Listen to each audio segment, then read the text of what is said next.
Good evening, friends. Shri Vinay Sahasrabuddheji, President ICCR, Shri Kumar Tuhinji, DG ICCR, esteemed scholars, friends from media, ladies and gentlemen, Namaskar.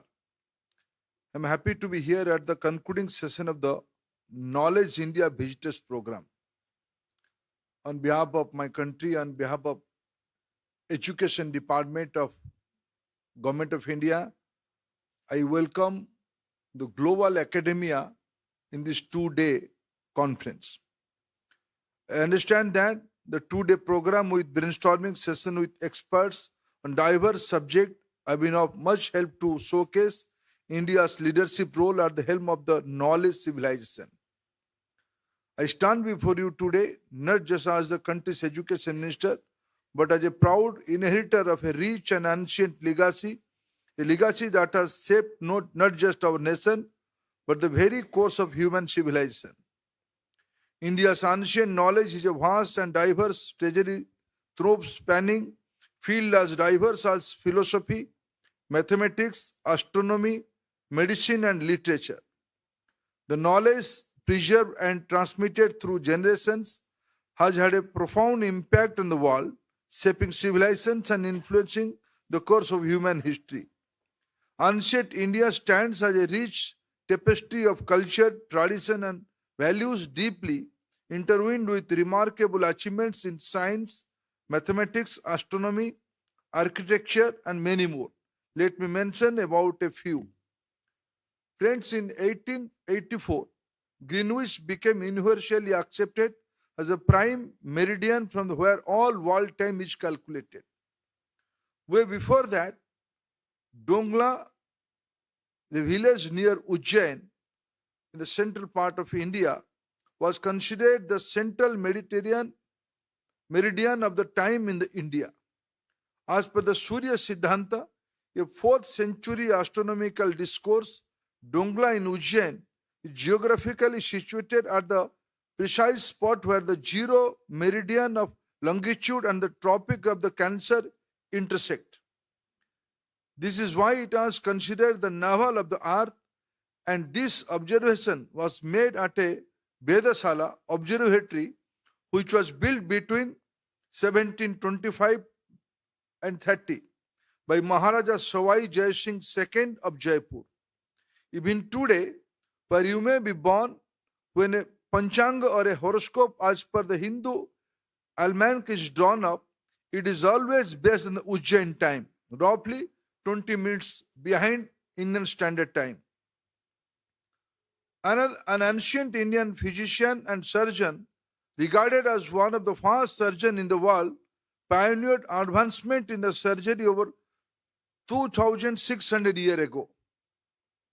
Additionally, India's mathematical legacy is exemplified by the concept of zero and the decimal system, pivotal to the modern mathematics.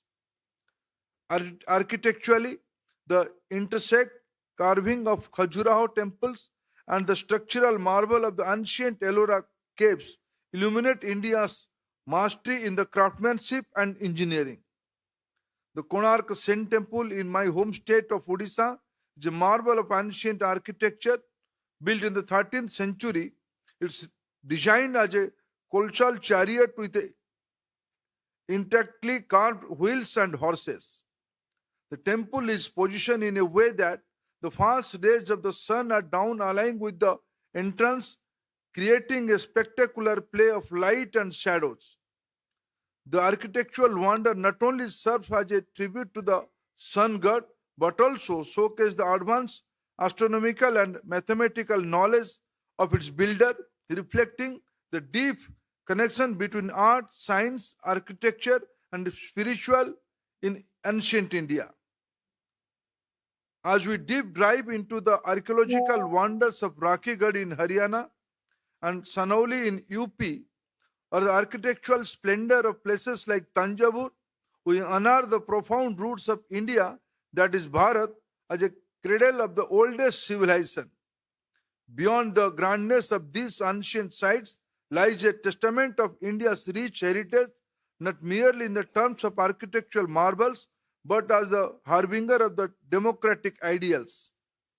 Centuries ago, India embraced a sophisticated panchayat system showcasing a decentralized governance model and early forms of the elections.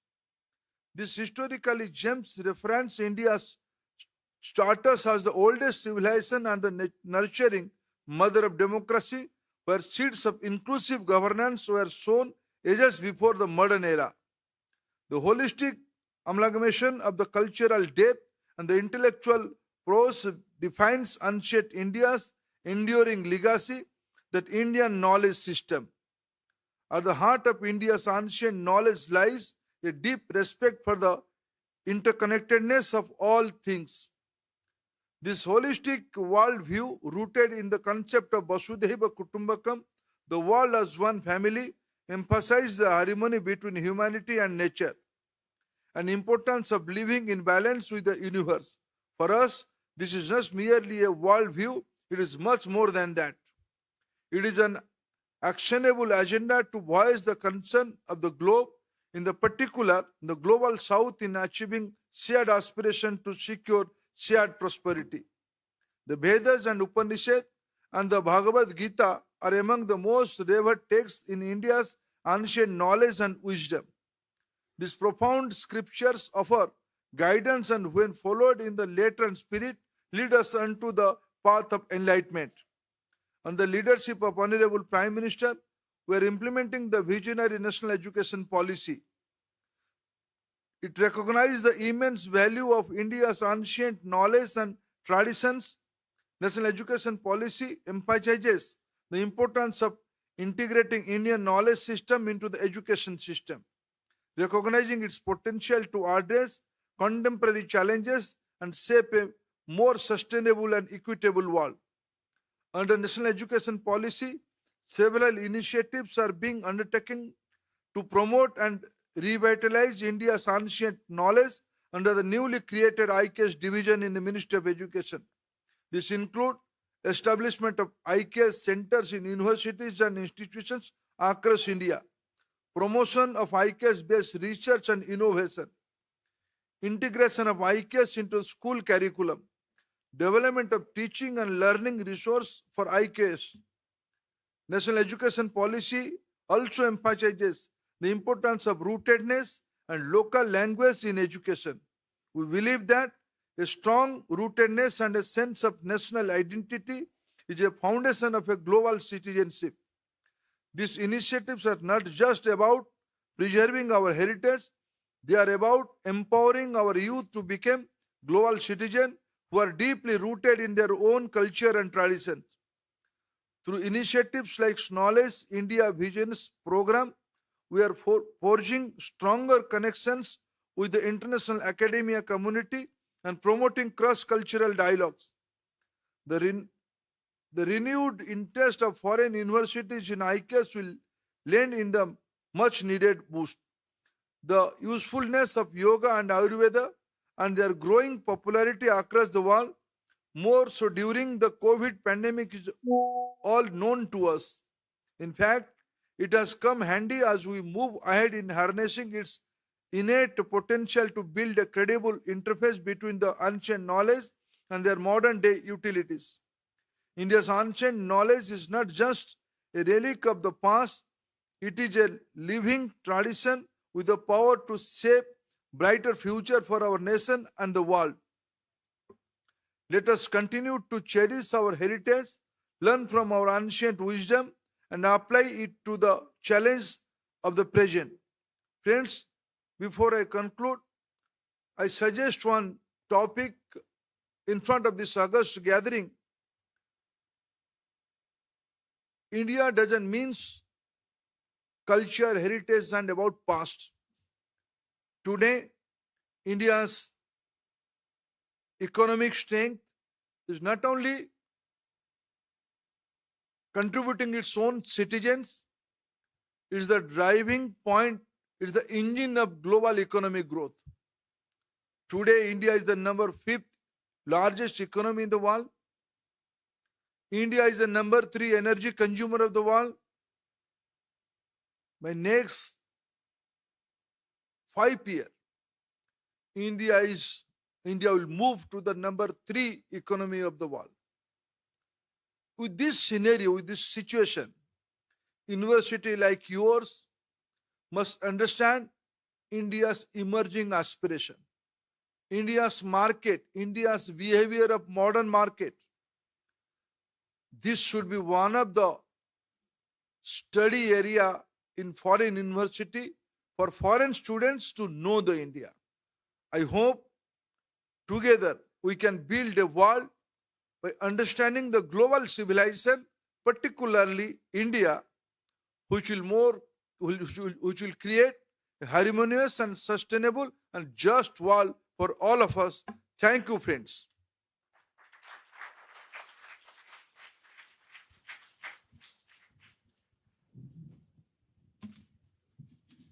Thank you very much, sir. We will now have a short interactive session. So in case you want to ask any questions, you're most welcome to do so. You can offer your suggestions as well.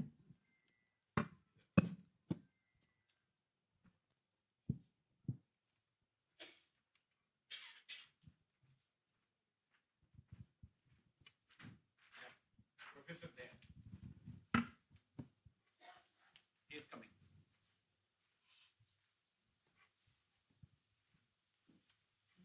Please introduce yourself and this.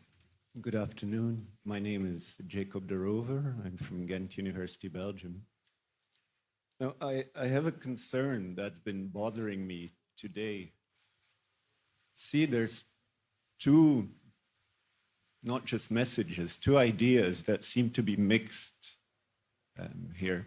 On the one hand, there's a focus on knowledge and, okay, Indian contributions to knowledge. So Knowledge India refers to that. On the other hand, there's a focus on constructing a grand narrative or a Bharat narrative. Now, one of the things that history has taught us is that all grand narratives are antithetical to knowledge. What they have done, whether it's Europe's story about being the greatest civilization on earth on a civilizing mission, it prevents the emergence of knowledge. And you see that throughout history, America thinks it brings democracy and freedom, does anything but that. So my question is, what's the aim here? Is the aim to create a kind of ideologues who have to spread a grand narrative? Or is the aim to create researchers, intellectuals who produce knowledge and share it?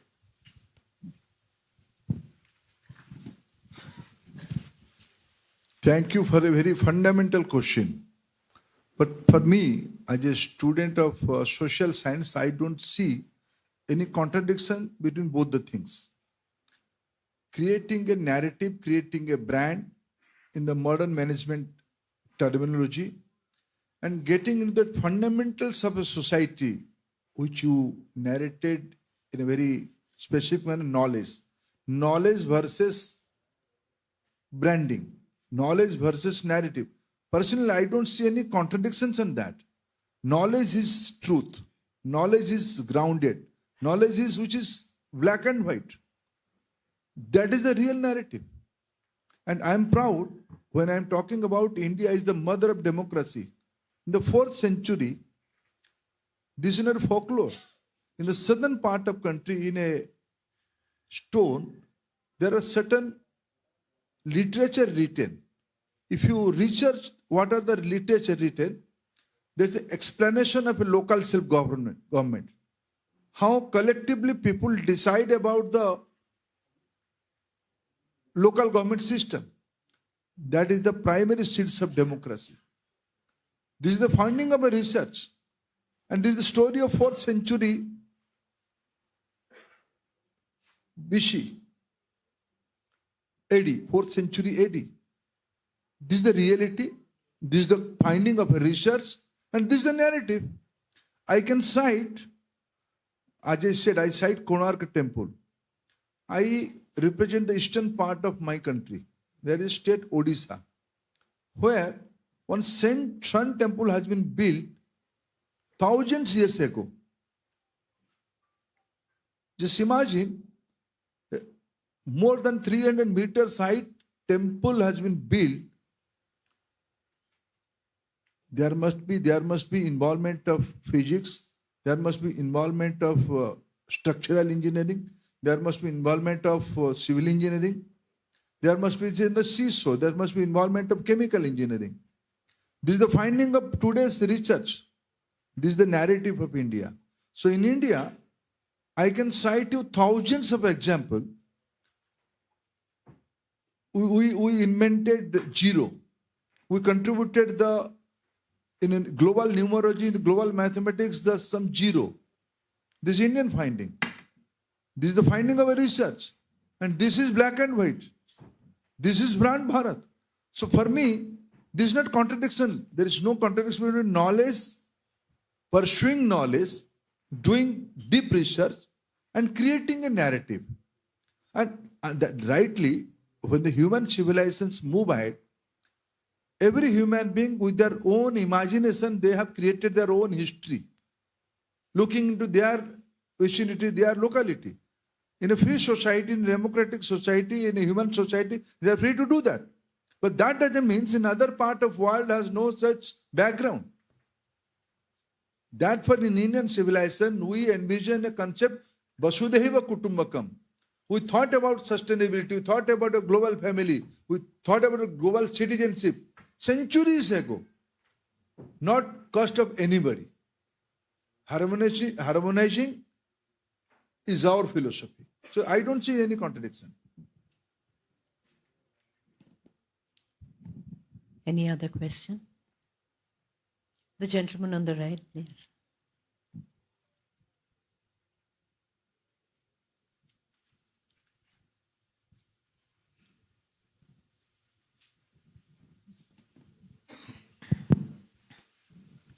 Namaskar. Assalamualaikum warahmatullahi wabarakatuh. Namo Buddhaya. Salam. My name Ketut Donder. Come from State Hindu Dharma University, Bali, Indonesia. The first of all, I'm sorry for all. Maybe my mind wrong. Today, in Hindu perspective, we call is the age of Kali Yuga. Then day by day, I think that the world become chaos. That when I observe that this is the problem defend with the education. I read one article that a good people, a good child come from home, go to the university. The first student will get the certificate BA. But when we edit degree by D, so BA plus D become bad. So people go to the campus, the first degree is bad. Then continue the MA plus D med. So more people go to the campus, the first bad and med. I read this paper like this. Why the Hindu can solve this chaos?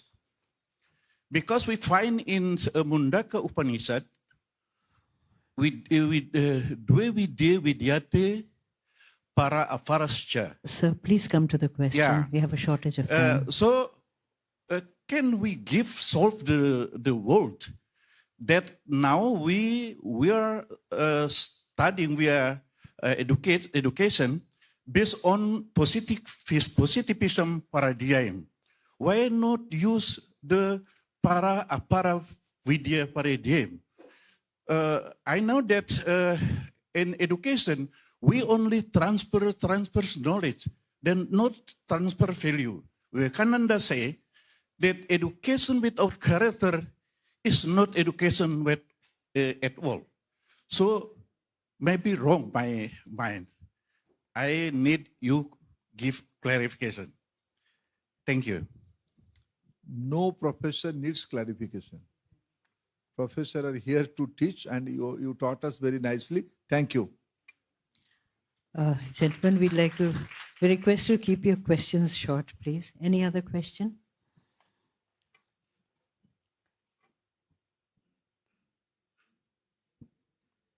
Namaste. A request actually, whether this Knowledge India that has academicians at this. Namaste, my name is Sunil Sunkara. I am representing the Sangeet Natak Academy. But in my childhood, I was a Balashri awardee in the field of innovative science. And so my request is in relation to children from other countries.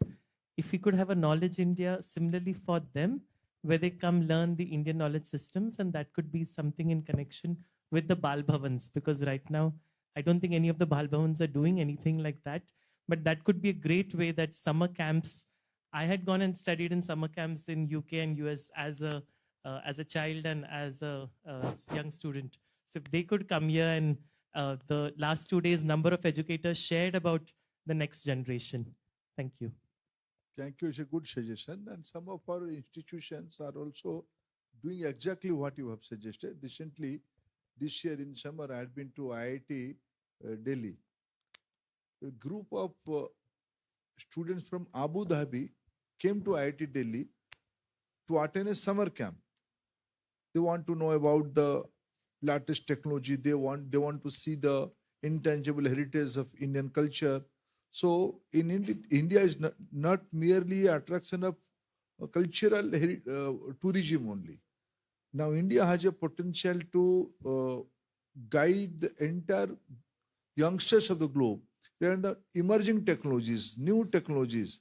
So it's a good idea, and through that only the idea of global harmony, the idea of global citizenship will spread, and Government of India is doing lot of things in that direction. Any other question or suggestion?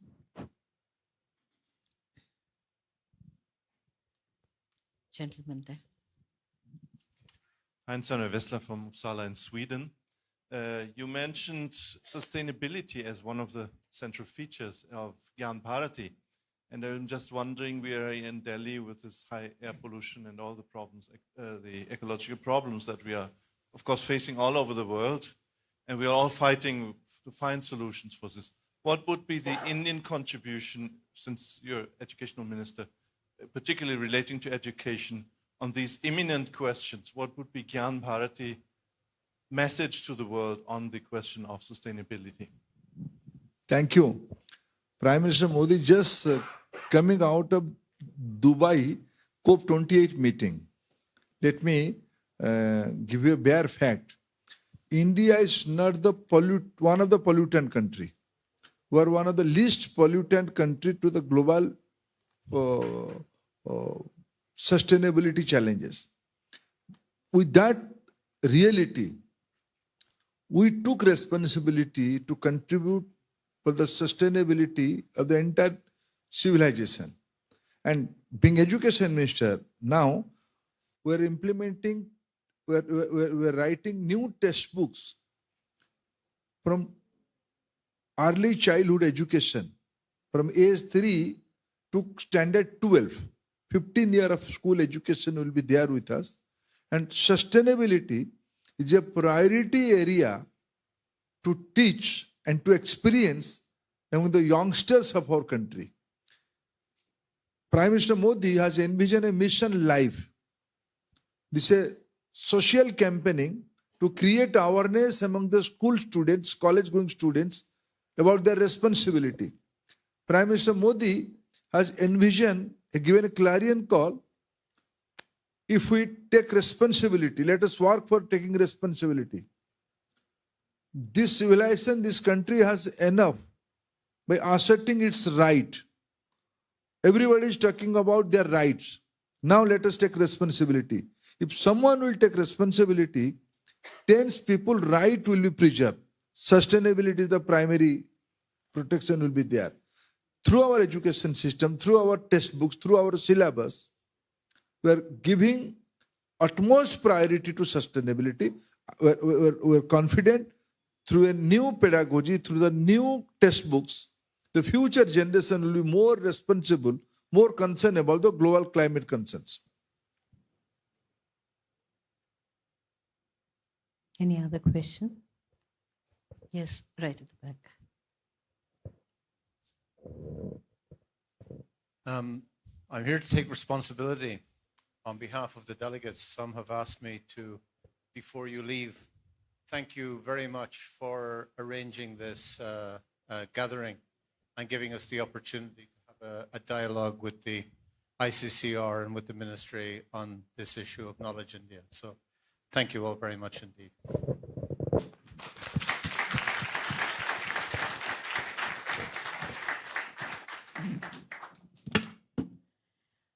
Okay, thank you very much. We will now have, I request the Director General of ICCR,